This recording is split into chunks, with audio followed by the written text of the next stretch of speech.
5 questions with Roger. We got Mr. Mike McColgan here from the Street Dogs. What's going on, viewers? We're on Warped Tour 2011 in the hot sun.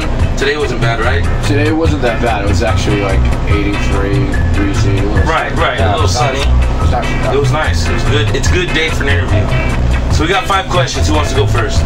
I'd like to go first. Go ahead, go first. First question, because you are a hell of an organ player. When did you first start smashing the digits down on the keys? I like that, digits. I'm gonna start using that. Well, I'd say about, let's see, Agolite's been going for about 10 years.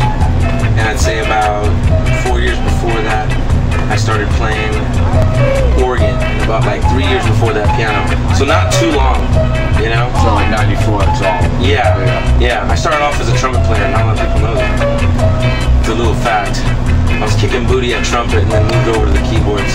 Cool. I was like, I'll get more work as a keyboard player, you know what I'm saying? Definitely, yeah. It worked out so far. How many trumpet players do you see on the Warped Tour? Well, Darius Flask, one of them plays trumpet, right? Yeah. That's about it, one. Like on one song? One song. He's a killer. He's a monster, though. All those guys are. Yeah, shout out to Larry and Flask. Excellent band. So now it's my turn. The first question for me is what album, name one album that changed your life. Like that album that you're like stoked about. That album? Yeah. The first album by The Clash. That changed my life. Okay. When I heard the first track, Clash City Rockers, it was just so mean and nasty and just basically threw out all the other stuff that I had been listening to prior to it.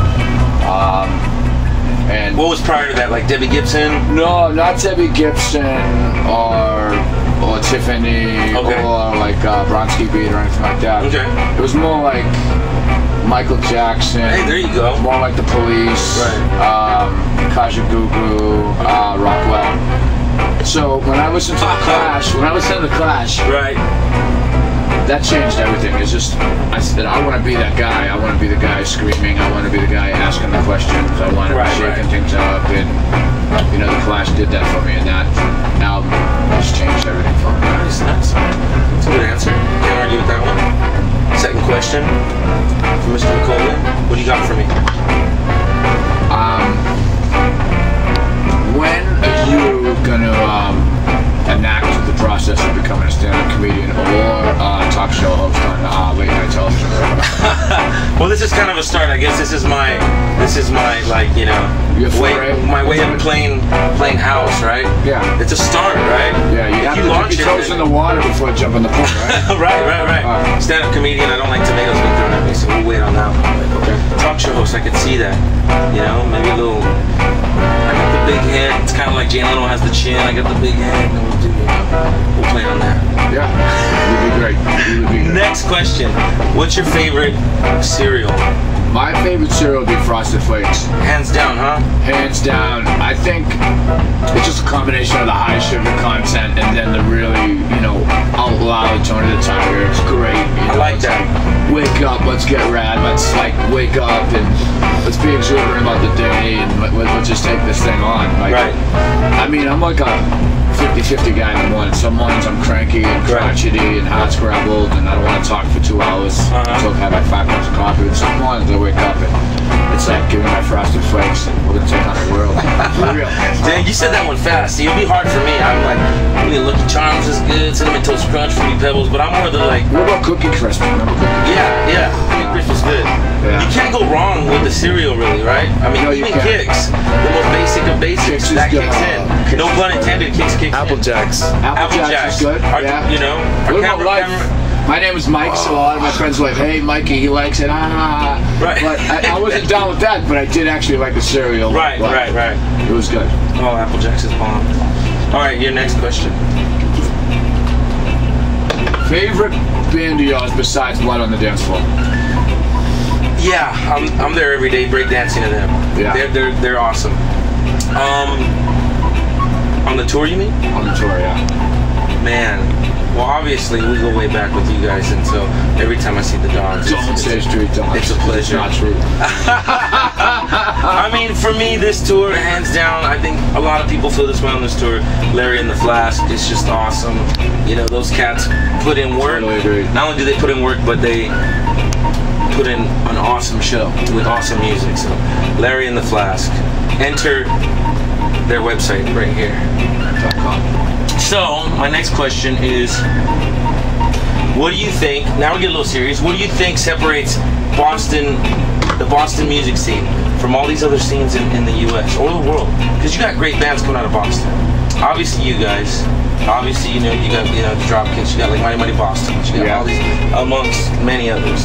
So what do you think that, like, you know, what's unique to that music scene? I think there's other bands as well, like Big D. Well, of course, yeah. And the Kids Table, right. Far From Finished, Darkbuster, Burning Beds, The Have-Nots. I really think bands from Boston, from the biggest down to the smallest, and there's another band, Dead Friends, too, that are really starting to make noise in the area. Greentown Blues Hounds. So a lot of good bands. I think it's just, we all look out for each other. Right. We all throw each other a bone, so to speak. Like, if one of the bigger bands sees another Boston band looking to get shows or go on the road and needs a leg up and needs some help, we'll help them out. Right. It is like a fraternal thing, and I know that sounds so cliche and like, you know, the right thing to say because, you know, we're in front of the camera and everything, but it's always been that way, even from the days of Aerosmith and Jay Giles' band. Nice. And going back to Slapshot, you know, now back into the punk scene and out of the mainstream scene, you know, like Slapshot and Jerry's Kids and SSD Control. The bands have always looked out for each other. It's a gritty scene that all the bands are proud of being from Boston. They wear that on their sleeve. It's like, oh, totally, like, yeah. oh, totally, you know that. Yeah, yeah. And, you know, irregardless of genre, whether it's, you know, rock, hip hop, like funk, pop, punk, hardcore, bands always wear it on the sleeve. There's a band from Boston on this tour, Battle Rapids, for example. Right, those cats. You know, they're like funk, punk. Well, they're not really cats, they're rabbits. But they are rabbits, yeah. They've been known to go 80 miles an hour when they're chased by a cheetah. But they play really good on stage. They're a hybrid of different styles, and they're a really good band. And there was a hip hop group, Ed OG and the Bulldogs, that were really good. That wore Boston on their sleeve. That's the thing. It's like you're never gonna see a band from Boston be like, you know, oh man, fuck Boston, like so lame, like. These three things the Agrolites and the Street Dogs have in common. I think the Agrolites and the Street Dogs, number one, love a lot of the same music, whether it's reggae, ska, rock and roll, disco, funk. I feel like we have a lot of similar tastes in those music. I think we also like to consume copious amounts of cold beer. Yes. That's number two. That's number two. Well, see, I got a little koozie on this, so you don't even know what's in here. It could be Mountain Dew, it could be whatever. But it's not. It's not. It's a nice cold. Get another beer. It's a nice cold. And look at this right here. Larry and his Flask have koozies. Our cameraman, Alex McKenzie, has one. That's brilliant. Yeah. We're both, you know, have albums on Hellcat. We both had Joe the Kid as a drummer. That's true. You guys did have Joe the Kid. So that's kind of crazy. A lot of people. You guys had Joe on the Boss Tones, Mighty Mighty Boss Tones, Joe the Kid. The Agrolites had Joe the Kid, Joe Surois, who had played in the Mighty Mighty Boss Tones, and the Street Dogs play with them at Coachella. Quick point here, viewers. Coachella is the biggest festival in the United States of America. Just saying. Very cool festival, yeah. Yeah. Paul McCartney closed that mug, so you gotta be big, right? How many bands on this Vans Warped Tour can say that they play with Paul McCartney on a bill? Wait, just let it happen. I don't hear anybody. Resume. Okay. Last question from Roger to Mike. Give me one word that described the feeling you had when the Sox finally won the World Series. One word. Ecstatic. It's a good word. It's a great word to choose. Obviously, you're a sports fanatic. Yeah, big time. That's common with Boston fans. Now, give me one word that describes the feeling you had when the Lakers beat the Celtics in the NBA Finals. Whoa. Hold time the fuck up.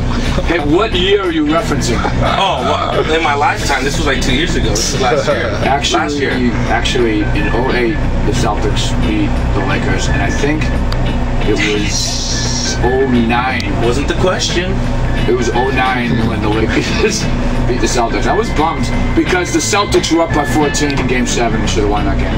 Aggrolites, we were in Utah when it happened. So how did I Jesse feel? remembers. How did I feel? Yeah. Was it one word? Bummed is not an actual word. One word, just one word. Yeah. Dejection. There you have it, people. Dejection.